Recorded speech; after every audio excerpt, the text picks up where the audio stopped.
জীবনের প্রথম যেটা বড় এক্সাম, যেটা তোমাদেরকে বলছিলাম, যে এই রেজাল্টটা হচ্ছে তোমার প্রথম একটি রেজাল্ট যেটা তোমার সারা জীবন কাজে লাগবে। আমি একটু জাস্ট মোটিভেট করার চেষ্টা করছি।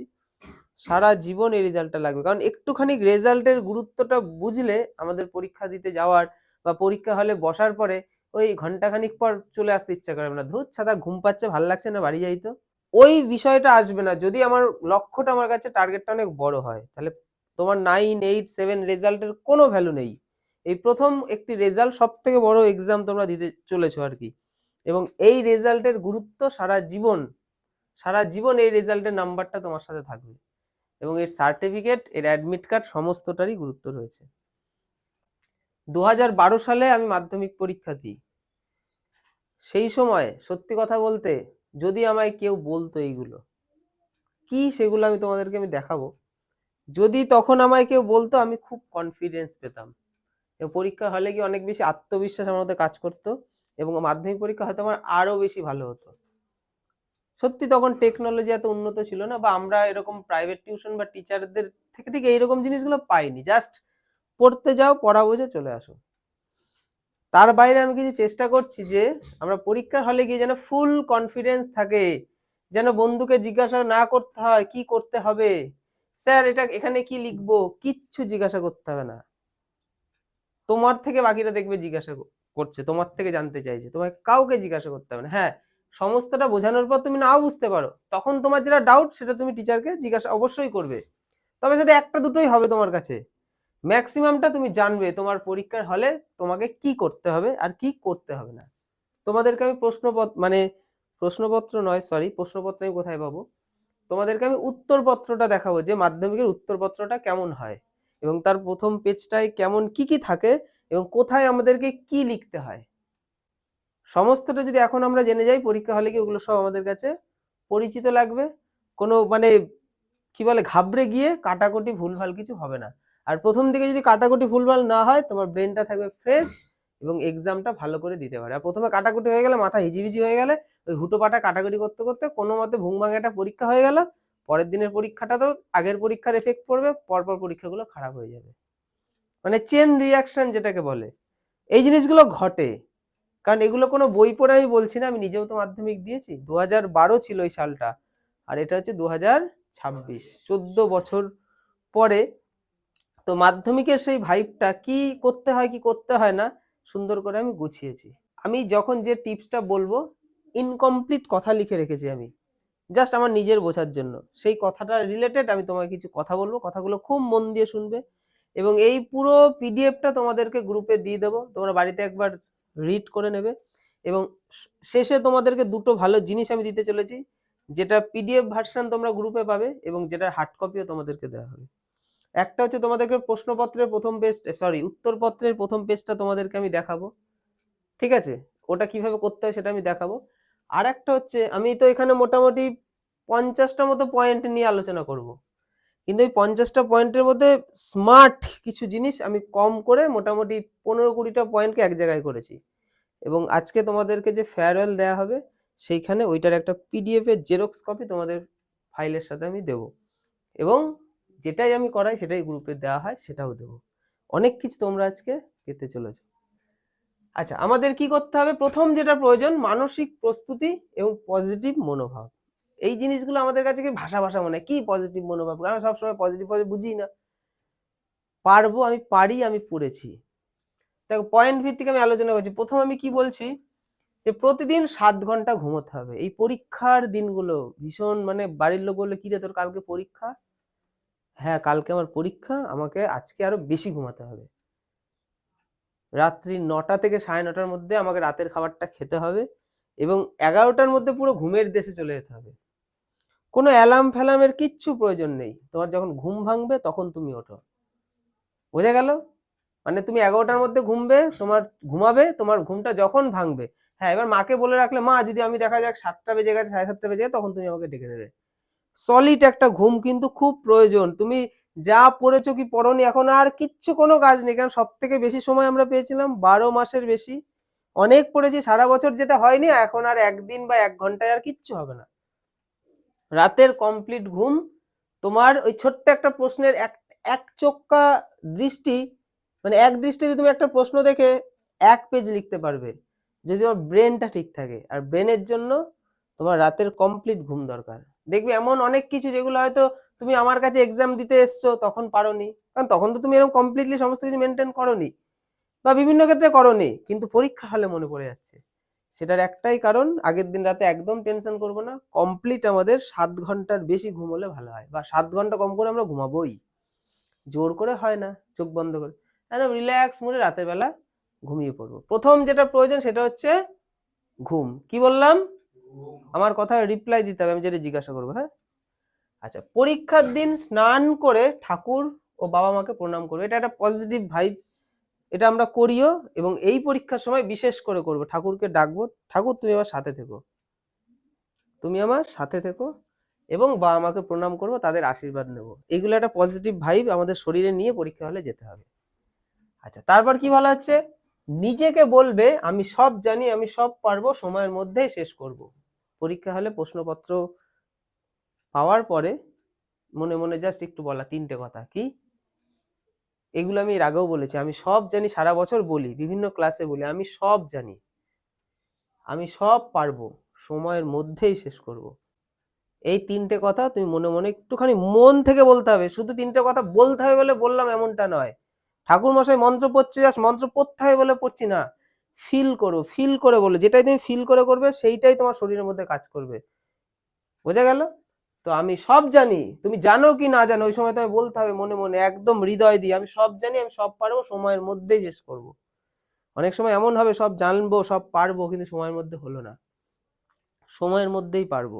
এই 3টে কথা বলার পর কি হবে? পরীক্ষা হলে বসে আর মনে হবে না ওই ছেলেটা নাক খুঁজছে তার দিকে তাকাবো, ওকে স্যার বকছে তার দিকে তাকাবো, ওইসব করতে আর ইচ্ছা করবে না, কারণ আমি তো নিজেকে কথা দিয়েছি আমাকে সময়ের মধ্যে পারতে হবে, তার জন্য কারোর দিকে তাকালে হবে না। আচ্ছা, তারপর কি আছে? হলে বসে মন শান্ত করো এবং গভীর শ্বাস নিয়ে 1 থেকে 2 মিনিট মেডিটেশন করো। পরীক্ষা শুরু হবে কিছুক্ষণ পরে, একটু বুক ভরে নিঃশ্বাস নিলাম 1 বার কি 2 বার, তারপর একটু চোখটা বন্ধ করে মনটাকে শান্ত করব। যত মন শান্ত থাকবে তত পরিষ্কারভাবে সমস্ত কিছু বেরোবে। মারামারি ঝগড়া অতি কথা একদম নয়। পরীক্ষা হলে আরে আমার প্রিয় বন্ধুটা, আরে ওই স্কুলে আমার প্রিয় বন্ধুটা, ছুটছি, এই দৌড়াচ্ছি, পরীক্ষা হয়ে যাক, বন্ধুর ফোন নাম্বার নিয়ে নেবো, মাঠে দেখা হবে, খেলবো, পরীক্ষার পর আমরা সারাদিন খেলবো, তুই আমার যতই প্রিয় বন্ধু হোক, এই সময় তুইও শান্ত থাক, আমিও শান্ত থাকবো। তোমার মন যত শান্ত থাকবে তুমি পরীক্ষা তত বেশি উত্তর লিখতে পারবে। তোমার যদি টার্গেট পরীক্ষা ভালো নম্বর পাওয়া হয়, তাহলে পরীক্ষা হলে গিয়ে প্রিয় বন্ধুদের নিয়ে কোনো ইয়ার্কি ফাসলে ভাসলে, হ্যাঁ বন্ধু, তো এরকমই হবে, পড়েছিস? হ্যাঁ। তুই পড়েছিস? হ্যাঁ পড়েছি। চ পরীক্ষা দি, তুইও দে আমিও দে, ব্যাস। বেশি কোনো রকম আমরা কিন্তু এই জিনিসটা ভুল করি, বিশেষ করে মেয়েরা কিন্তু টেনশনে থাকে, কিন্তু ছেলেরা কিন্তু টেনশনটা তাদের মধ্যে কমই কাজ করে, এবং ছেলেরা কিন্তু এই জায়গাটা বেশি এরকম হয়, ঠেলা দেওয়া, ধাক্কা মারামারি, এই সব থেকে পরীক্ষার ওই কয়েকটা দিন একটু বিরত রাখবো নিজেকে। কারোর দিকে তাকাবে না, কাউকে হাসানোর চেষ্টা করবে না, এটা তো স্বাভাবিক ব্যাপার। আমার ওই কারোর দিকে কাউকে হাসানো মানে আমি ওই সময় নিজেকে এমন হিরো বানাতে চাইবো না, কারণ ওই 7টা দিন আমি যদি নিজেকে হিরো না বানাই, তাহলে পরবর্তী 70টা বছর আমি হিরো থাকবো। এই ভাবনাটা যদি কাজ করে, 70 বছর বাঁচবো না আমরা, তবুও বলি ওই 7টা দিন দরকার নেই। কি দরকার বাবা? একটুখানি ওকে চিমটি কাটলে, একটু বেশি হাসলে, আরো 5টা বন্ধু আরো বেশি হাসবে, আমি আরো টিআরপি পাবো, ওই 7 দিনের জন্য বন্ধ থাক। ঠিক আছে? কোনো টিআরপির প্রয়োজন নেই ওই 7টা দিন। কিছু না বুঝলে স্যারকে জিজ্ঞাসা করব। হতেই পারে কোথাও কোনো ডাউট, পাশের জনকে না, স্যার দাঁড়াবো, স্যার তোমাকে বলতে বাধ্য। আমরা অনেক সময় ভয় পাই, স্যারকে বলবো তার থেকে পাশের বন্ধুকে বলি। ওই খোঁচাখুচি না, আমি যেটা পরিষ্কার বুঝতে পারছি না, একটার বেশি 2জন কি 3জন গার্ড দেবে তোমার পরীক্ষা হলে, তাই এমন কোনো ব্যাপার নেই, এবং তাদের কাজই হচ্ছে কেউ কিছু না বুঝতে হলে তাকে সেটা বলে দেওয়া। তাই আমরা স্যারকেই জিজ্ঞাসা করবো, ম্যামকেই জিজ্ঞাসা করবো। পরীক্ষার হলে পৌঁছানো এবং আচরণ, দেখো এটা একটা পয়েন্ট করেছি যে পরীক্ষা শুরু 30 মিনিট আগে পৌঁছাবো। ভীষণ গুরুত্বপূর্ণ কিনা এটা বলো দেখি? ফট করে ঢুকে পরীক্ষার খাতা পেয়ে গেলাম, একদম ভালো জিনিস নয়। 30 মিনিট আগে আমি পরীক্ষা হলে ঢুকবো। প্রথমে কারোর সঙ্গে প্রশ্ন নিয়ে কথা বলবে না, কারোর কথা শুনবে না, মানে প্রশ্নপত্র কোনো কিছু নিয়ে কিছু না বুঝতে হলে টিচারকে জিজ্ঞাসা করা, মানে প্রথমে তুমি কারোর থেকে, আমি এই পয়েন্টের মধ্যে এটাই বোঝা যায়, প্রথমে তুমি কারোর থেকে কিছু নিয়ে নিজেকে কিন্তু, মানে কি বলে, হ্যাঁ, ঋণী বানাবে না। তুমি জাস্ট একটা প্রশ্ন যদি তার থেকে জেনে নাও, সে কিন্তু 5টা প্রশ্ন চাইলে তোমাকে বলতে হবে। তুমি যেটা পারবে সেগুলোই প্রথমে, তুমি যেটা পারবে না সেগুলো লাস্টে। আমি ওইগুলো নিয়েও সব আলোচনা করব। কারোর থেকে প্রথমে আমরা কোনো কিছু জানবো না, কাউকে কিছু বলবো না। হ্যাঁ, লেখ আমি লাস্টে বলছি, আমি লিখছি। এইরকম ভাবে আশেপাশে সব আন্ডারস্ট্যান্ডিং করে রাখতে হবে যে তুই যা পারবি কর, আমি যা পারবি কর, একদম লাস্ট টাইমে যতটা আমি পারবো আগে করে নি, তারপর তো লাস্ট টাইমে আছে, তুই যেটা পারবি না আমাকে বলবি, আমি যেটা পারবো না বলবো।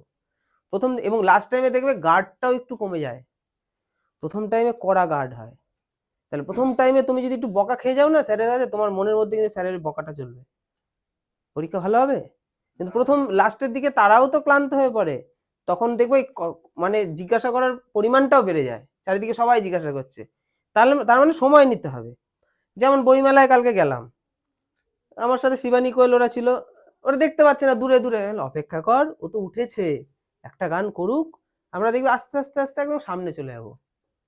ঠিক তাই হয়েছে, আস্তে আস্তে সামনে গেছি, কিন্তু প্রথমে হুটোপাটা নয়, এই এখনই জানতে হবে, না জানতে পারলে হবে না, না, যেগুলো আমি পারবো সেগুলো আমি করি। সব লাস্টে, লাস্টের দিকে সবকিছু গার্ড ফার সব লুজ হয়ে যাবে, কথা বলা সবাই শুরু করবে, সেই সময় জিজ্ঞাসা করে নেবো। শেষ 15 মিনিট নিজের খাতা চেক করব, শেষ 15 মিনিট আমাদের খাতা চেক হবে, ওটা খুব দরকার। এমন হতেই পারে তুমি সুন্দর করে বড় প্রশ্নটা লিখলে, নাম্বারটাই দাওনি, দাগ নম্বরটাই দাওনি। তুমি ভেবেছিলে প্রশ্নটা লিখছি, পয়েন্টটা কালো কালি দিয়ে মানে একটু আন্ডারলাইন করবো বা কিছু একটা, বা কোটেশন দেবো, ভেবেছিলে, অনেক এরকম অনেক মিস হয়ে যেতে পারে। দাগ নাম্বারগুলো বিশেষ করে চেক করতে হবে। আর যেগুলো মোটামুটি একটু বিচ্ছিরি সেগুলোকে একটু দেখার জন্য লাস্ট 15 মিনিটের ওইটা কিন্তু তোমাকে অনেক কিছু বাঁচাতে পারে। এমন হতে পারে ওই 15 মিনিটে বেশি বলে ফেললাম, অত মিনিট সময় পাবেও না, লাস্ট 10 মিনিট কি 5 মিনিট একটু ওভারঅল খাতাটা দেখতে হবে, চারিদিকে দাগ নম্বর ঠিকঠাক দিয়েছি, সব ঠিকঠাক আছে তো, এটা খুব প্রয়োজন। ওই দেখা গেল 10টা মিনিট খরচ করলে তোমার নাম্বারটা 80 পার হয়ে গেল, আর ওই 10টা মিনিট খরচ করলে না তোমার নাম্বারটা 30ও পার করলো না, এমন কিছু তুমি ভুল করে এসছো।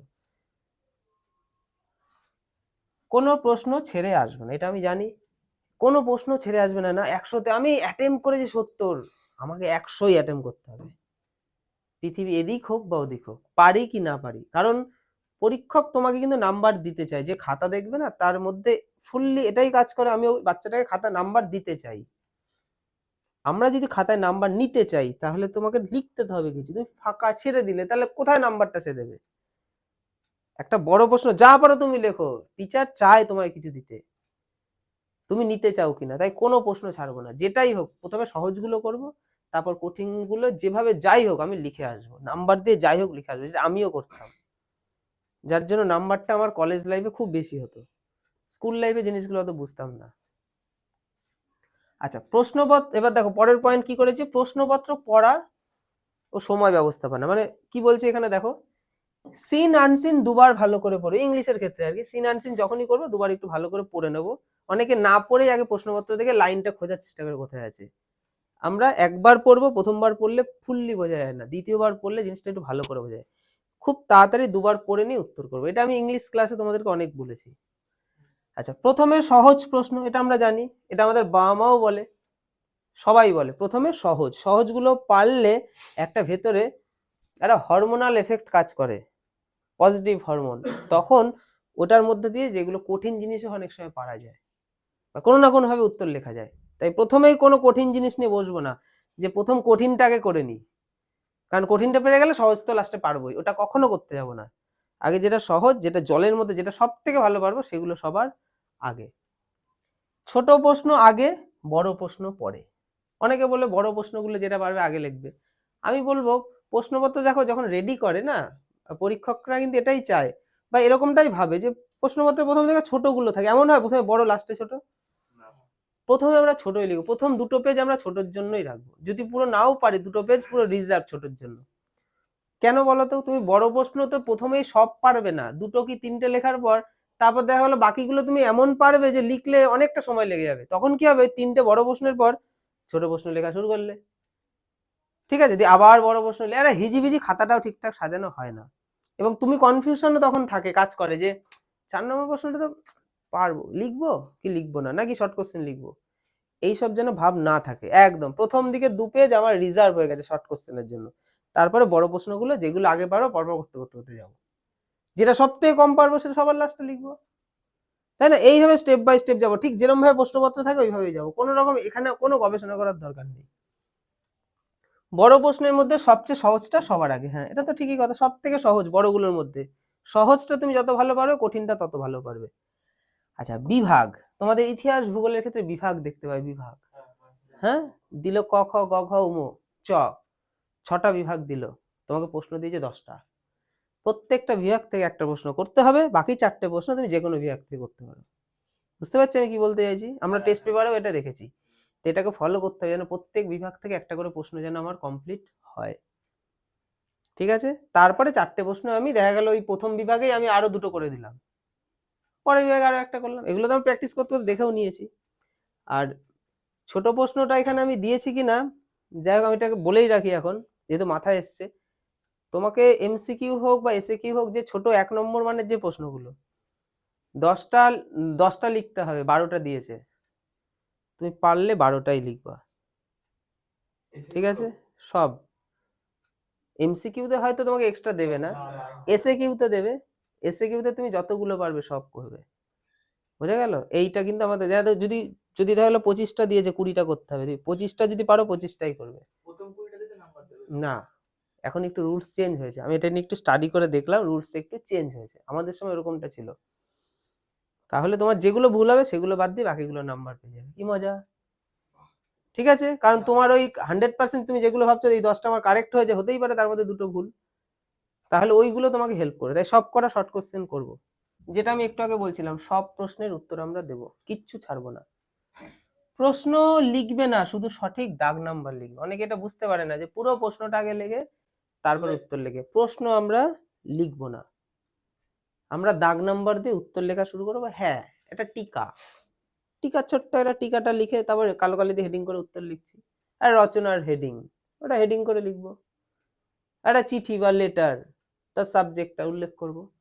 একটা 2 লাইনের বড় প্রশ্ন কালো কালি দিয়ে লিখছি না, ওটা জাস্ট দাগ নাম্বার দাও, এবং ওই বড় প্রশ্ন দেখা গেলো 5 নম্বরের একটা বড় প্রশ্ন 3টে 4টে খণ্ড, তাহলে প্রত্যেকটা খণ্ডের জন্য প্যারা চেঞ্জ করতে হবে। আমি এই রিলেটেড জিনিস এনেছি তোমাদেরকে বলছি। তো প্রশ্ন আমরা লিখবো না, দাগ নাম্বার দিয়ে উত্তর লেখা শুরু করব। কিছু বলবি?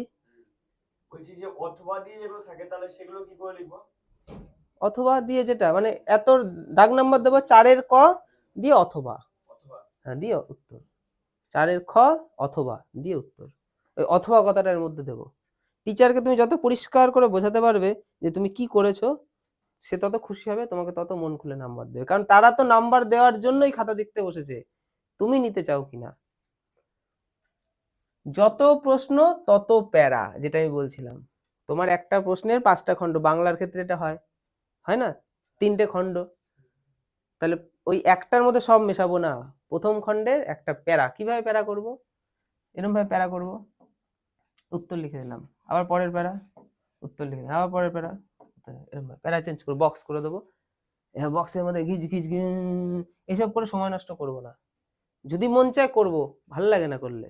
বক্সটা বক্সের মতো ফাঁকা থাকবে, দেখা গেলে বক্সটাকে তুমি ডবল কালি দিয়ে বুলি দাও, এটা বেশি ভালো লাগে। ঠিক আছে, ওইসব করতে গেলে কি পেছন পেজে ছাপ চলে আসবে, পেছন পেজের লেখাটা তো বাজে লাগবে তখন দেখতে, আমরা ওই বক্সটাকে দুবার দরকার হলে বুলিয়ে দেবো, আর শুধু বক্স রাখলে বেশি ভালো লাগে। আমরা একটা প্রশ্নের উত্তর এখানে কমপ্লিট করে ফেলেছি। ঠিক আছে, পরের প্রশ্নটা দাগ নাম্বার দিয়ে আমরা এরকম ভাবে হাইডেনের মতো জায়গা রাখবো। কেন রাখবো? দুটো দুটো সুবিধা, একটা হচ্ছে দুটো প্রশ্ন পরিষ্কার আলাদা বোঝা যাবে, টিচারের দেখতে সুবিধা হবে। 2 নম্বর, এমন হতেই পারে এখানে তুমি কিছু লিখতে গিয়ে কিছু ভুলে গেছো, ওই মুহূর্তে মনে পড়ছে না, মেলানোর সময় তোমার মনে পড়লে সেই লাইনটা তো লিখিনি, এই জায়গাটাতে তুমি সেটা লিখতে পারবে। বুঝতে পেরেছি? তাহলে এটা করতে হবে আমাদেরকে, আমরা ফাঁকা ফাঁকা দিয়ে লিখবো, কারণ পেজ অনেক রয়েছে, তোমার থেকে টাকা নিয়েছে তো সরকার, পেজ নিয়ে কোনো চিন্তা করতে হবে না। হ্যাঁ, তার মানে এমন না একটা পেজে একটা উত্তর লিখে চলে যাবো, টিচার তখন ওই যে খাতা দেখছে পেজের পর পেজে উল্টে যাচ্ছে, সে একটা খাতা দেখতে তো 10 মিনিট লেগে যাবে, মাথা গরম হয়ে যাবে, ওটাও নয়। এক্সট্রিম পর্যায়ে কোনো কিছুই না, সবই মডারেট পর্যায়ে থাকবে। 80% পেজ যদি ভর্তি হয়ে যায়, এ ধরো তোমার এটা একটা গোটা পেজ, তাই তো, তাহলে এর 80% মানে এতটা ভর্তি হয়ে গেছে, এখানে আর কিচ্ছু আমরা লিখবো না, মানে এখান থেকে আমি পরের বড় প্রশ্নটা শুরু করব না, বোঝা গেল, থাক ওইটুকু পরে, এতটা তোমার ভর্তি হয়েছে তখন তুমি করো। জাস্ট একটু নিজেকে বুঝে নিতে হবে। এই নিচ থেকে আমি কখনো বড় প্রশ্ন শুরু করব না। শর্ট কোশ্চেন আমি এখানে নেবই তো না, আমার তো কথাই হয়ে গেল, তোমাদের সাথে ডিল হয়ে গেছে। প্রথম দুটো পেজে আমাদের শর্ট কোশ্চেন, ওই প্রশ্ন তো আসবেই না মাথায় যে আমি ওইটুকুতে আর শর্ট কোশ্চেন ভরে দিই। আমি জায়গা নষ্ট করব না, বাবার খাতা নষ্ট করি, সরকারের খাতা নষ্ট করব না। হ্যাঁ, আমরা তো প্রথম দিকে লিখছি, 1 আর 2 গুলোর জন্য প্রথমে আমরা জায়গা রাখবো, দুটো তিনটে পেজ, না পারলেও জায়গা রাখবো। বোঝা গেল? কখনোই আমাদের বড় প্রশ্নগুলো পরপর চলবে, একদম সিস্টেমেটিক্যালি পরপর লরিগুলো দাঁড়িয়ে থাকবে একটার পর একটা, ওর মধ্যে কোনো সাইকেল ঢুকবেই না। লরির রাস্তা, লরি থাকবে পরপর, কি দারুণ লাগবে দেখতে, একটা সাইকেল কেমন লাগবে। আচ্ছা, পরিষ্কার করে লিখবে এবং কম কাটাকুটি করবে, এটা তো আমাদের ছোটবেলা থেকে আমরা জানি। আমাদের হাতের লেখা এখন গবেষণা করতে হবে না যে বিশাল সুন্দর করতে হবে, যা গবেষণার হয়ে গেছে। এখন আমার কথাটা হচ্ছে আমি লাইনটা সোজা করে কম কাটাকুটি করে পরিষ্কার করে লিখবো, এবং আমার এটা ভুল লেখা হয়ে গেছে করব না। তাই তো আমরা কি করব, আমরা দুটো দাগ দিয়ে কাটবো, এটাতে তোমার লেখার গেট আপ বেড়ে যাবে, তাই না? মানে তোমার যদি প্যান্টটা আমি ছিঁড়ে দিই, তাই না, আমরা তো ছেঁড়া প্যান্টও কিনি, সেই ছেঁড়ারও কিন্তু একটা স্টাইল আছে। যে প্যান্টটা দারুণ করে ছেঁড়া থাকে ওটা ভালো লাগে, আর যেগুলো খাবলা খাবলা ছেঁড়া থাকে ওগুলো ভালো লাগে না। তোমার কাছে ভালো লাগতেই পারে, সুপারস্টার পরেছে আমিও পরবো, দেখবে একটু আমি একটা পরি এরকম ঘষা প্যান্ট, এখানে ঘষা, ওটা ভালো লাগে দেখতে। বেশি ছিঁড়ে ফেললে ভালো লাগবে না, তা বেশি ছিঁড়বো না, আমরা দুটো দাগ দিয়ে কাটবো, তাই তো? তাহলে পরিষ্কার করে লিখবো এবং কাটাকুটি কম করব। কাটতে হলে দুটো দাগ দিয়ে কাটবো, যেটা আমি বললাম, দুটো দাগ দিয়ে কাটবো। বাদ দেওয়া উত্তর অ্যারো দিয়ে আমরা লিখবো, এটা আমরা জানি যে আমার এখানে কিছু বাদ চলে গেছে, আমরা তখন কি করব, এখানে একটা অ্যারো চিহ্ন দিয়ে উপরে লিখে দেবো, এটা তো আমরা জানি। কিন্তু বেশি নয়, একটা দুটো ঠিক আছে। তোমার মাঝে মধ্যে এরকম পড়ে যাচ্ছে, বাবা দরকার নেই, ওটা লেখারই দরকার নেই, খাতাটা বিচ্ছিরি হয়ে যাবে দেখতে, একটা দুটো ঠিক আছে, তার বেশি কিন্তু একদম নয়, বুঝতে পারছি? আচ্ছা, খাতা ব্যবস্থাপনা এবং পেজ ব্যবহার কি করে আমরা করব?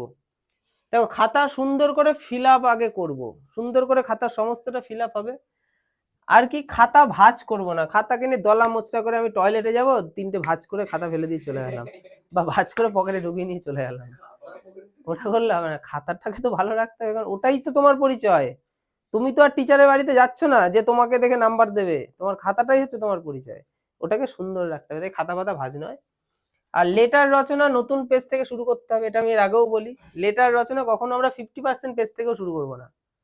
হ্যাঁ, ওই পেজটা থাক, পরে পরে হবে, পরের পেজে চলে যাব, পুরো গোটা একটা পেজ যেন পায়। হ্যাঁ, এমন হতেই পারে গোটা পেজে তোমার ধরলো না, পরের পেজে গেলে কোনো অসুবিধা নেই, চেষ্টা করবে গোটা পেজেই ধরানো, না ধরলে পরের পেজে যাও। কিন্তু এমন নয় যে 50% পরে আমি নিচ থেকে শুরু করলাম দিয়ে পরের পেজে গিয়ে কমপ্লিট করলাম, ওটা ভালো দেখায় না, ওটাতে নাম্বার কম হয়ে যেতে পারে। কারণ তোমার খাতা দেখবে কোন স্কুলের কোন টিচার, সে তার মাইন্ড কেমন তুমি তো জানো না। যদি মেশিন খাতা দেখতো তাহলে সমস্যা ছিল না, সব খাতায় একইভাবে হতো। ওই টিচারের মাইন্ড একরকম, এই টিচারের মাইন্ড, এই টিচার বেশি খুঁতখুঁতে, ওই টিচার কম খুঁতখুঁতে, ওই টিচার তার বাড়িতে প্রাইভেট টিউশন পড়া, তাদেরকে এরকম জ্ঞান দেয়, এবার দেখা গেল ঠিক তার উল্টো তুমি কিছু একটা করেছো, সে তো ভালো করে নেবে না তোমাকে, তাই না? এইরকম জিনিস তো ঘটবে, তোমার খাতা তোমাকে দেখাবেও তো না মাধ্যমিক পরীক্ষার পরে, তুমি জাস্ট নাম্বার জানতে পারবে, বলে আমি ভালো লিখেছি, দিলই না, ওইটুকুই শুধু নিন্দাই করে দেবে সারা জীবন, তুমি আর খাতা তো দেখতে পাচ্ছ না। তাই আমরা এই যা বলেছি এগুলো তুমি যদি মেনটেন করো, টিচার আর ভাববেই না তোমাকে নিয়ে, বলবে এটা ভালো সভ্যভদ্র ছেলে। লেটার ও রচনা নতুন পেজ থেকে শুরু করব হলো, নিচে লেখা বাকি থাকলে ছোট করে পিটিও লিখবো। এটা কি জিনিস স্যার? পেজ টার্ন ওভার, একদম আমরা জানি, সবাই জানি। তো এই হচ্ছে আমার খাতা, আমি এখানে লিখছি, ঠিক আছে? তো লিখতে লিখতে কি হলো, আমার এখানে আর 3টে ওয়ার্ড কিন্তু ধরছে না। হ্যাঁ, তখন আমি কি করবো, এখানে পিটিও লিখে দেবো, পিটিও, ঠিক আছে? পরের পেজে রয়েছে।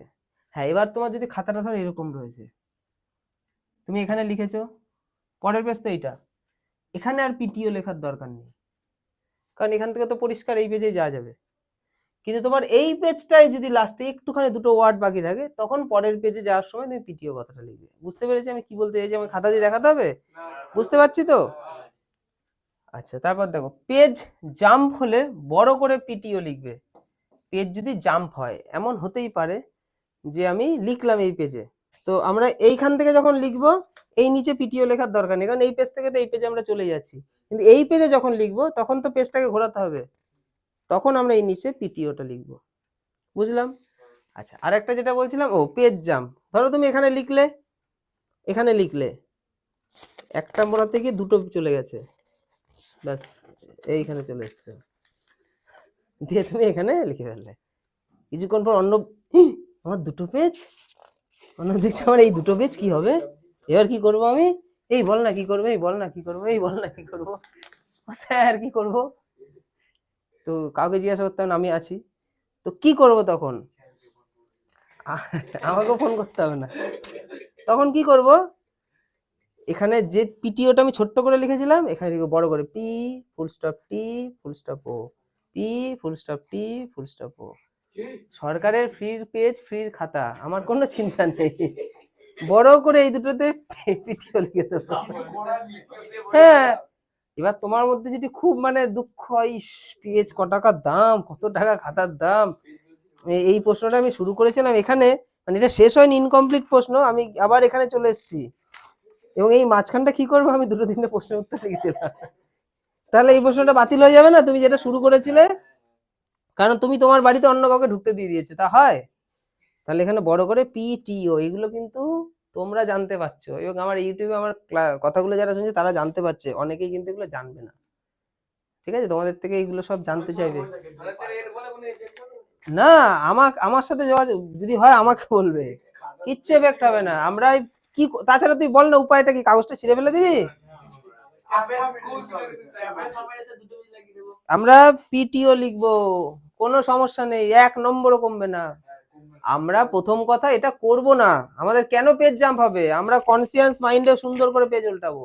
যদি বাই চান্স হয়ে যায় তখন এটা করব। আমার পাশের বন্ধুটার এরকম যদি হয়ে যায়, তখন তো আমি জানি কি করতে হবে, দরকার হলে তাকে একটু সাজেশন দিয়ে দেবো। কথাগুলো কি ভালো লাগছে শুনতে? এ দরকার তো মাধ্যমিকের সময়। আমি কি বললাম, 2012-তে মাধ্যমিক দিয়েছি, আমাকে কেউ বলেনি এরকম করে বসিয়ে দিলে হয়তো অন্যরকম কিছু হতো। দেখো, লুজ পেজ, তাই বলে স্যার যারা জানতে পারছে না তারা কি হবে না, কেন হবে না? মাধ্যমিকে ফার্স্ট সেকেন্ড থার্ড বয় তারা সব জেনে বসে আছে নাকি? এগুলো জানলে ভালো হয়, না জানলেও পরীক্ষা হবে, জানলে একটু কনফিডেন্স একটু ভেতরে ভালো কাজ করে। আচ্ছা, লুজ পেজ হলে দেখো, লুজ পেজ, তোমাকে আমি খাতার পেজটা দেখাবো লাস্টে, এইখানে পেজ নাম্বার, লুজ পেজ বলে একটা জায়গা থাকবে, এবং একটা দাগ থাকবে, ঠিক আছে? সেখানে আমরা কি করব, প্রথম পেজ নিলাম 1 প্লাস, আর একটা পেজ নিলাম 1 প্লাস, আর একটা পেজ নিলাম 1 প্লাস, যতগুলো পেজ নেব 1 প্লাস 1 প্লাস 1 প্লাস করবো, এক এক করে যোগ করবো। অনেকে কি করে, প্রথমটা 1 দিলাম, পরেরটা 2, তারপরটা 3, ওইসব নয়। আবার বলবো, আবার বলতে হবে, লুজ পেজ বলতে কেমন, ওকে বোঝা। খাতা শেষ হয়ে যাওয়ার পর পেজ লাগবে না, পিটিও করলাম আমরা, পেজ লাগবে না, না লাগবে না। যতগুলো আমরা পেজ নেব 1 প্লাস 1 প্লাস 1 প্লাস, আমি তাহলে 3টে পেজই নিয়েছি, আমি 3টে পেজই নিয়েছি, তাহলে 1 প্লাস 1 প্লাস 1, লাস্টে আবার প্লাস দিতে হবে না, কারণ 3টে পেজ নিয়েছি তো, কমপ্লিট। দিয়ে সমান সমান দেবো, লাস্টে দিয়ে 3 লিখে দেবো। যদি 4টে পেজ নিই, 1 প্লাস 1 প্লাস 1 প্লাস 1 সমান সমান 4, যদি 5টা পেজ নিই, 1 প্লাস 1 প্লাস 1 প্লাস 1, বুঝা গেল? লাস্টেরটার সাথে আর 1 প্লাস লিখতে হবে না। দেখো, এই কথাগুলো তোমাকে পরীক্ষা হলে ওই ইনভিজিলেটর যে থাকবে সে হয়তো বলে দিতে পারে, তার জন্য তোমাদের অপেক্ষা করতে হবে না, আমি বলে দিচ্ছি তো, বুঝা গেল? তারা বলবে, তুমি বুঝবে, কিন্তু তারটা একবারে তুমি বুঝবে না, তখন দুবার তিনবার তার দিকে মন দেবে, আমার সময় নেই, তখন এক ঝলকে সে বললেই বুঝে যাবে সে কি বলতে চাইছে। এটার জন্যই আমার এই বলাগুলো, বোঝা গেল? প্রথম পেজে আমি ফ্রন্ট পেজটা দেখাবো, পুরো হয়ে যায়, আমি ফ্রন্ট পেজটা লাস্টে দেখাচ্ছি কেমন হবে ফ্রন্ট পেজটা। তাহলে এটুকু বুঝেছি তো? এবার কি কি আসতে পারে, এমসিকিউ, ভিএসএ আর এসএকিউ। এমসিকিউ তে দাগ নম্বর দিয়ে উত্তর লিখবে, এমসিকিউ তে 3-এর ক বা 3-এর বি এর আই, তাহলে কি লিখবো, 3 ডট বা দাগ যেভাবে তোমরা দাও, দিয়ে বি দেবো, দিয়ে আই দেবো, দিয়ে এমসিকিউ যে উত্তরটা লিখে দেবো। অনেকে কি করে ওই আইটা দিয়ে চলে আসে, ওটা করবো না, দিয়ে ওই উত্তর যেটা সেটা লিখবো। এমসিকিউর কোনো প্রশ্ন লেখার দরকার নেই, পূর্ণ বাক্যে উত্তর দেওয়ার কোনো প্রয়োজন নেই, এবং তুমি সবকটা এমসিকিউ একই জায়গায় রাখার চেষ্টা করবে, বোঝা গেল? তুমি জায়গা দরকার হলে ফাঁকা রাখবে, এমসিকিউ সারা খাতা জুড়ে ছেটাতে হবে না, এক জায়গায় রাখবে। তুমি দেখা গেলো একের এর 3 নম্বর হলো উত্তর, একের এর 3 দিলে দিয়ে 3 নম্বর উত্তরটা লিখলে। তারপরেরটা তুমি 2 নম্বরে চলে আসলে, 2 নম্বর প্রশ্ন, তখন আর তোমাকে আর এক কথাটা উল্লেখ করতে হবে না, কারণ তুমি এক জায়গাতে সব লিখছো, ওই এক কথাটা রিপিট করতে হবে না। তখন তুমি কি করবে, ওই এমসিকিউ নাম্বারটা দিয়ে আমরা উত্তর লিখবো, নাম্বার দিয়ে উত্তর করতে হবে, এক কথাটা রিপিট করতে হবে না। বুঝতে পারছি? কিন্তু উত্তরটা কিন্তু লিখবো, অনেকে উত্তর না লিখে চলে আসে, ওইসব করবো না। কারণ তোমার খাতা খুলেই টিচার যখন দেখবে এইসব কাণ্ড করেছে, বলবে সারা বছর পড়েই নি, তার খাতা ভালো করে স্যার দেখবেই না। তাই প্রথম দিকে আমি সুন্দর করে ওগুলো কিন্তু কাটাকুটি করবো না, প্রথম দিকের ইমপ্রেশন কিন্তু পুরো খাতার উপর পড়বে টিচারের, প্রথম বেচ কোনো রকম কাটাকুটি নয়। আচ্ছা, শুধু ঠিক ভুল দাগ নাম্বার দিয়ে করব আমরা, দাগ নাম্বার দেব, ঠিক না ভুল লিখবো। এই জায়গাটা অনেক কনফিউশন থাকে, পুরোটা লিখবো তারপর ঠিক লিখবো না, সঠিক দাগ নাম্বার দেব, দিয়ে ঠিক হলে ঠিক, ভুল হলে ভুল। আর ঠিক ভুলগুলো একই জায়গায় সব কটা রাখবো, ওই একবারই দাগ নাম্বার দেব, তাই তো? যেমন হলো 2 এর এ হয়ে গেল, পরেরটা বি সি ডি ই, আর 2 কথাটা রিপিট করতে হবে না, দিয়ে ঠিক না ভুল সেটা লিখবো। কলম ম্যাচ, ক স্তম্ভের পাশে খ স্তম্ভের উত্তর নম্বর দিয়ে দেবো। মানে এখানে বলতে চাইছি ক স্তম্ভ যেটা হয় না, আমরা কি করব, ক স্তম্ভের এদিকে যে প্রশ্নগুলো থাকবে, ক স্তম্ভে যেটা ধরো একে যেটা আছে সেটার উত্তর যেটা হবে সেটা ঠিক তার পাশে লিখবো, এবং সেটার যে নাম্বারে এখানে রয়েছে সেই নাম্বারটা তার পাশে ব্র্যাকেট দিয়ে বসিয়ে দেবো। বোঝা গেল? এভাবে ক স্তম্ভ হবে।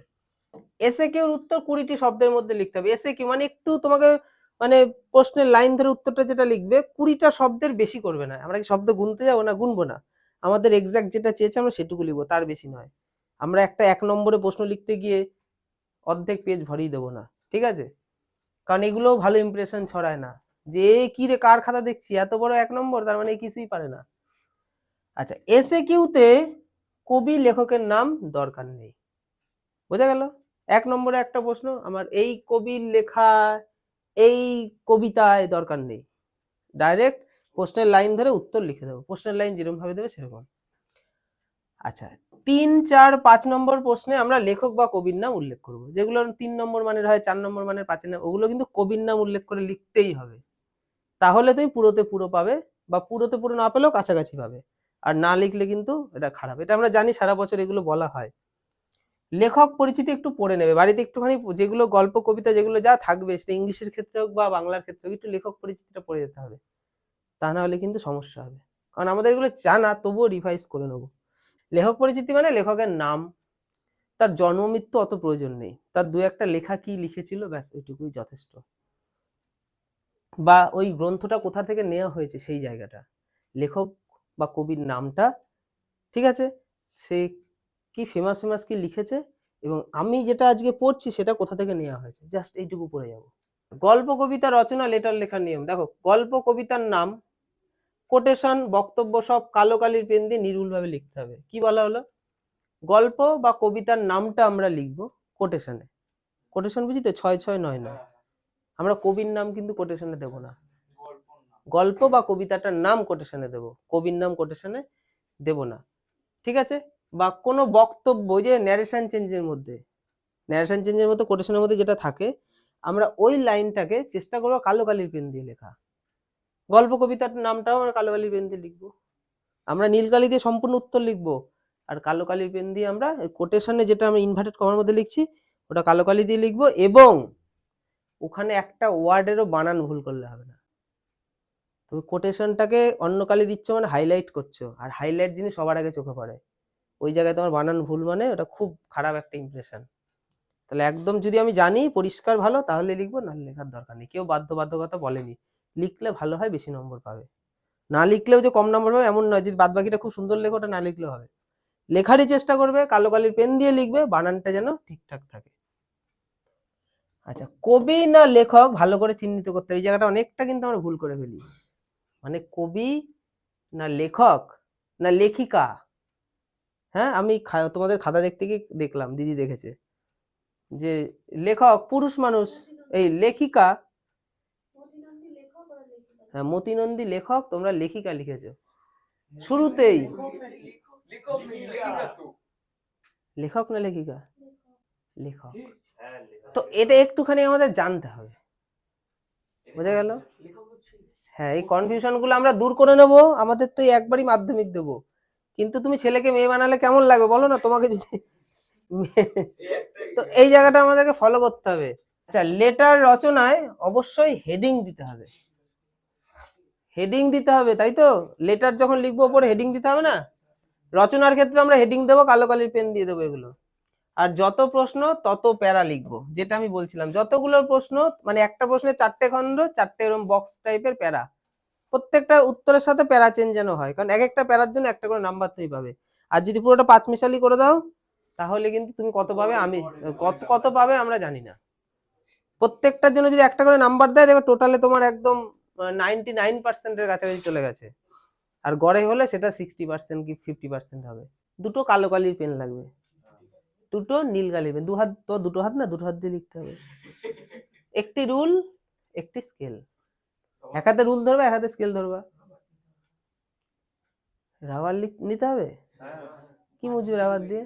রাবার নেবে, রাবার নেবে। আমি তোমাদের আজকে রুল দিয়ে দেবো, পেছনে রাবার থাকবে, ঠিক আছে? আচ্ছা, তাহলে আমাদের কলম দুটো দুটো কেন স্যার? একটা হারিয়ে গেল, নিয়ে নিল, কালি পড়ছে না, পাশের বন্ধু স্যার, ওইসব দরকার নেই। তুমি যেন ওই সময় ভিখারি না হও, রাজা হতে হবে। তাই দুটো কালি, দুটো নীলবেন, একটা রুল একটাতেই হবে। রুলের তো আর কালি শেষ হবে না, হবে? রুলের কালি শেষ হবে না, স্কেলেরও হবে না। তো এই কটা হচ্ছে তোমার অস্ত্র। একটা সাথে পারলে রাবারও নিয়ে যাবে, এটা হচ্ছে তোমার অস্ত্র, ঠিক আছে?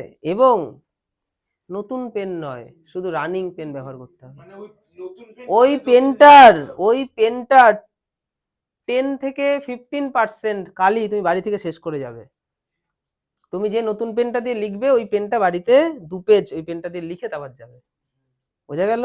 নতুন পেন একদম নয়। নতুন পেনে কি হবে, তোমার পেছন পেজে অনেক দাগ দাগ ঘষা ঘষা হবে, এবং তোমার হাতের লেখার স্পিড কমে যাবে, লেখাটাও দেখতে ভালো লাগবে না, হালকা হালকা কালি পড়বে। ও যে পেনগুলো আছে বাড়িতে 2 পেজ লিখে যাবে, 10 পেজ নয়, তাহলে কালি শেষ হয়ে যাবে। আর এখনকার পেনগুলো তো দেখাও যায় না কালি কতটা আছে, তাই না? আগে যেমন দেখা যেত, আমাদের সময় দেখা যেত, এখন দেখা যায় না। ওটাকে চালাকি করে ভরে দিয়েছে, যা আছে আছে। তো আমাদের কালি তো তৈরিও করতে হচ্ছে না, টাকা দিলেই পেয়ে যাই। তো দুটো পেন যথেষ্ট। দরকার হলে তোমার যদি আর একটা নীল কালির পেন দরকার, 3টে নিয়ে যাও, কারণ নীল কালি দিয়ে তো মেনলি আমরা লিখবো। কিন্তু পেনগুলো যেন চালু থাকে, বাড়িতে চালু করে নিয়ে যাবে। খাবার এবং শারীরিক যত্ন, হালকা স্বাস্থ্যকর খাওয়া দাওয়া এই কদিন, জাঙ্ক ফুড নয়, এগুলো আমরা বুঝি না। একদম বিরিয়ানি, মোমো, পিৎজা, তারপরে পরোটা, এইসব থেকে একটু এই পরীক্ষার কদিন রাতের বেলা চেষ্টা করবে রুটি, দুধ, দারুণ একটা খাবার, সকালের পটি ক্লিয়ার করে এবং বডিটা ফ্রেশ থাকে। আমার এই কদিন পর তো খেতেই পারবো। শরীরটা যদি, পেটটা না ঠিক থাকে, তো মন ঠিক কাজ করবে না, মন ঠিক না হলে তো পরীক্ষার খাতায় তার ছাপ পড়বে।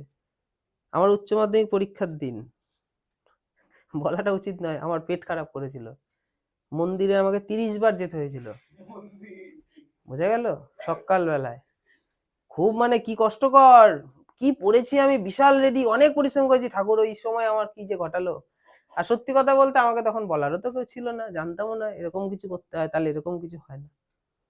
তো এই ভুলগুলো যেন তোমরা না করো, খাওয়া দাওয়াটা একদম ঠিকঠাক, যেন শরীর পেটটা ঠিক থাকে, মনটা ঠিক থাকবে, লেখা ভালো হবে।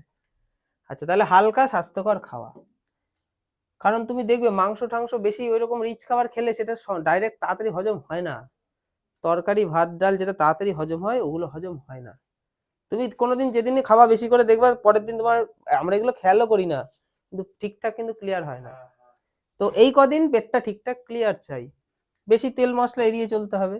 আর শরীর মন দুটোই সুস্থ রাখা খুব জরুরি, দুটোরই দরকার, কোনো একটা দিয়ে হবে না, শুধু শরীর দিয়ে হবে না, শুধু মন দিয়ে হবে না। তোমার শরীর ফিট, মনের মধ্যে বিশাল ঝামেলা চলছে, হবে? তোমার মন ভীষণ ঠিক, শরীরে হাত পা কাজ করছে না, হবে? দুটোরই প্রয়োজন। তাহলে দুটোকেই তোমাকে মেনটেন করতে হবে। সকালবেলা যাও মাঠে, আমি যেটা বলবো, মাঠে যাও একটুখানি, 30টা মিনিট, এই পরীক্ষার কটার দিন যদি পারো 15-20টা মিনিট একটুখানি লাফদড়ির মতো করে ইয়ে করা, জাম্প করা, একটু দৌড়ানো, মানে একটুখানি বডিটাকে ঝাঁকানো, একটু মাঠের মধ্যে বসে মেডিটেশন করা। সেটা এমন নয় যে আমাকে অনেক ভোরে উঠে মাঠে যেতে হবে, তাহলে ঘুম পেয়ে যাবে, ওটা করবো না।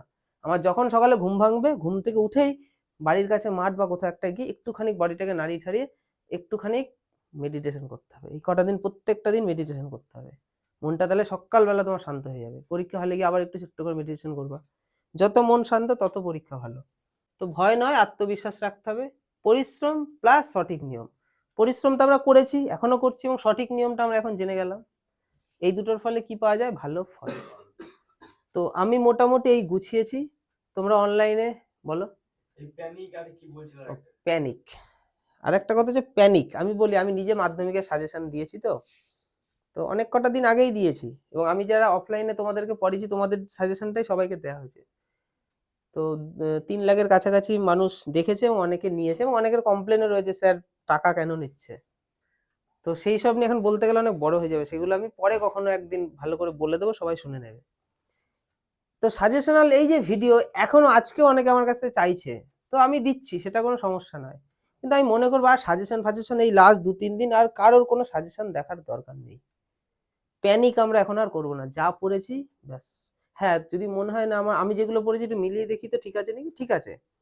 পরীক্ষার দিন বা পরীক্ষার আগের দিন নতুন কিছু আর করো না, যা করেছো ওটা রিভাইজ করো। আর প্যানিক নয়, তুমি যদি প্যানিক করো না, দেখবে এই মা তাই তো এটা পড়িনি, ওইটা পড়িনি, ওটা পড়া হলো না, এইসব মাথার মধ্যে চললে কিন্তু হবে না। যা পড়েছি, পরীক্ষার আগের দিন একটু যা পড়েছি ওটাই রিভাইজ, নতুন আর কোনো কিচ্ছু এখন আমায় কিচ্ছু করতে হবে না। আর কোনো প্যানিক করবো না যে এটা আমার হয়নি তো, ওটা হয়নি। মনকে বলে সব জানি, সব পারি, সব পড়েছি, পারবো, যা দেবে তাই পারবো। প্যানিক দূরে রাখতে হবে, এটা ভালো রেজাল্টের একটা।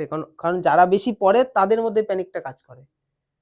মনে হয় এই মা এটা মনে হয় বললাম না, এই মা এটা, আমি যাদের দেখতে পাচ্ছি এখনো যারা সাজেশন চাইছে আমার থেকে, তাদের মনে হালকা হলেও প্যানিক কাজ করছে, ইস এটা মনে হয় ওই সাজেশনে রয়েছে, আমি যেটা পড়েছি তার মধ্যে নেই, দেখি তো। তো আমি না করতে পারছি না, কিন্তু আমি বলবো এই মুহূর্তে আমার থেকেও সাজেশন নেওয়ার আর কারোর দরকার নেই। তুমি যা পড়েছো তার মধ্যে থেকেই আসবে। ঠাকুরকে এটাই বলো, তুমি যা পড়েছো সেটাই পারবে, সেটাই আসবে। ঠাকুরকে বলো আমার সাথে থেকো। আর একটা হচ্ছে ভামরি, সকালবেলা যেটা বলছিলাম মেডিটেশন করব, করে যে ভামরি তোমাদের তো আগের দিন আমি শিখিয়েছি, আর একবার তো আমি দেখিয়ে দিচ্ছি। এই দুটো, এই যে বুড়ো আঙুল দুটো পুরো ফিল আপ করবো, ঠিক আছে, দিয়ে এই 3টে আঙুল চোখে, পুরো চোখ ঢেকে যাবে, আর এই দুটো আঙুল থুতনিতে, পুরো একদম বুক ভরে নিঃশ্বাস নেব।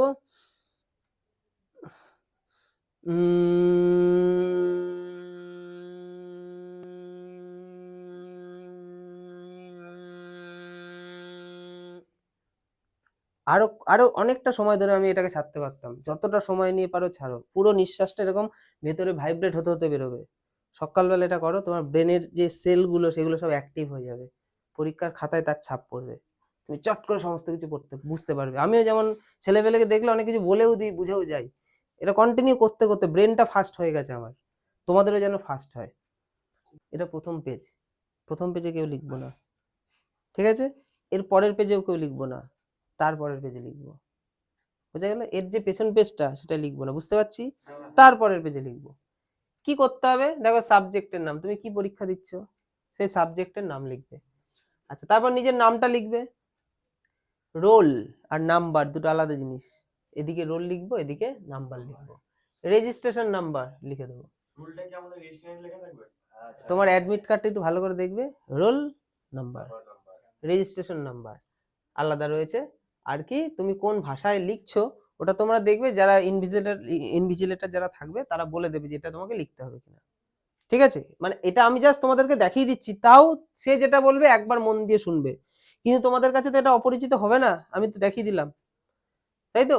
তো আমরা সাবজেক্ট, নাম, রোল নাম্বার, রেজিস্ট্রেশন নাম্বার আর কোন ভাষায় লিখছি, এরকম পরপর এগুলো ফিল আপ করতে হবে। কোন ভাষা তুমি পরীক্ষা দিচ্ছ, কারণ মাধ্যমিক তো অনেক ভাষায় পরীক্ষা দেয়, আলাদা আলাদা ব্যাপার আছে। তো তুমি যে ল্যাঙ্গুয়েজে লিখছো সেই ল্যাঙ্গুয়েজটা লিখতে হবে।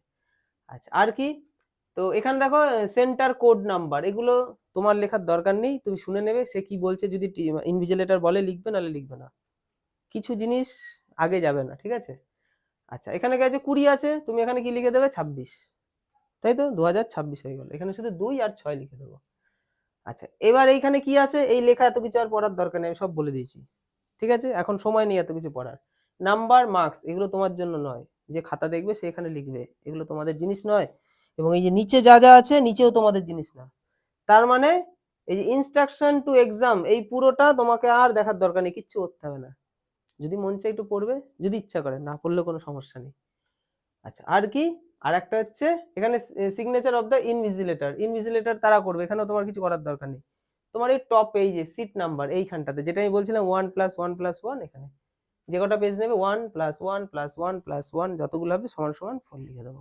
4 কি 5 6 যা হবে। প্রশ্ন ধরো তোমাদের পেজটা আমি তো এখানে নেই, আমি দেখাচ্ছি। ধরো এটা তোমাদের খাতা, তাই তো? তাহলে প্রথম পেজে এইটা রয়েছে, এই পেজে তো তাহলে তোমাদের যেগুলো করতে হবে বলে দিলাম। এটার পেছন পেজ, এর যে পেছন পেজ যেটা থাকবে, এই পেজে আমরা লিখবো না। অনেকে লেখা শুরু করে দেবে, ওটা করবে না, খুব ভয়ানক খারাপ, এবং ইনভিজিলেটরও বলে দেবে হয়তো পেছন পেজে লিখবে না, তো আমরা লিখবো না। তার পরের পেজ থেকে লেখা শুরু হবে। স্যার কি করবো, মার্জিন টানবো না ভাঁজ করবো? ভাঁজ। বিদ্যানিকেতনের স্টুডেন্টরা ভাঁজ করবে, তোমরা অনলাইনে যারা দেখছো ভাঁজ করবে। ভাঁজ করলে খাতাটা বেশি ভালো দেখায় এবং তোমার সময় বাঁচবে, অনেকটা সময় বাঁচবে। কারণ তুমি যদি মার্জিন টানো এটার পুরোটা, তোমার 5 মিনিটের বেশি লাগবে, এবং নতুন যে পেজগুলো নেবে যখন তোমার হুটোপাটা থাকবে তখন ওই পেজগুলো মার্জিন টানতে হবে, নাহলে ভালো লাগবে না দেখতে। মার্জিন আমরা টানবো না। তাহলে স্যার খাতাটা কি করে ভাঁজ করবো? দেখো আমি ঠিক যেভাবে বলছি সেভাবে খাতা ভাঁজ করবো। আচ্ছা, এদিকটাতে আমরা একটু এই পাশটা দাগ নাম্বার দিয়ে লিখতে হয় তো আমাদের, দাগ নাম্বারটা তো সব এর ভেতরে থাকবে। এদিকটা এতটা মোটা করে মোড়াবো, বুঝতে পারছি? মোটামুটি 2 আঙুলের কাছাকাছি। 2 আঙুলের যদি বেশি হয় হোক, উপরেরটাও একটু বেশি করে 2 আঙুল, উপরেরটাও 2 আঙুল হলো। হ্যাঁ, এই দুপাশও মোড়াতে হবে। দুপাশ হচ্ছে 1 আঙুল মোড়াবো। কতটা? 1 আঙুল। নিচটাতেও 1 আঙুল মোড়াবো। কতটা?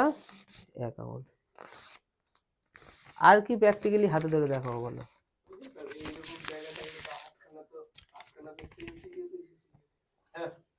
ভালো না খাতাটা ভরে গেল, মজা লাগবে। শোনো, মন দিয়ে শোনো। এইদিকে আমি দাগ নম্বর লিখবো, ভেতরে উত্তর। কি মজা, এখানে অনেকটা জায়গা আছে, কোনো ঘিজিমিজি নেই।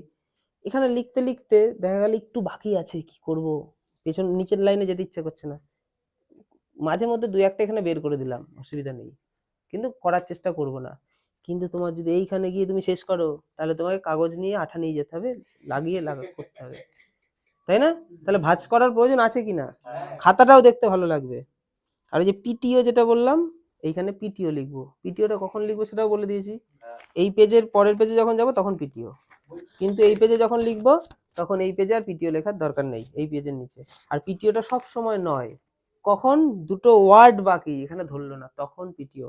তোমার উত্তর কমপ্লিট, তখন আর পিটিও লেখার দরকার নেই। বলো স্যার, যখন এই পেজটা উল্টাবো তখন তো এই পাশে 2 আঙুল ভাঁজ হয়ে যাবে। কোন কোন পাশে? উল্টান স্যার একবার, তাহলে তো এই পাশে 2 আঙুল ভাঁজ হয়ে গেল। হ্যাঁ হ্যাঁ হ্যাঁ, ঠিক। তো আমি যেভাবে বললাম এইভাবে, মানে এই পাশটা ঠিক এরকম থাকবে, এই পাশটা এরকম, তাহলে এই দিকটা আমাকে দুবার তাহলে ভাঁজ করে নিতে হবে। কথাটা ঠিকই আছে। তাহলে এই দিকটা আমাকে, তাই কি করা হয় যে চারিদিকটা একই ভাঁজ করা হয়, এই কারণে। মানে আমি এটা দেখছিলাম যে এইভাবে ভাঁজ করলে বেশি ভালো হয়, কারণ ওদিকটা কম লাগে।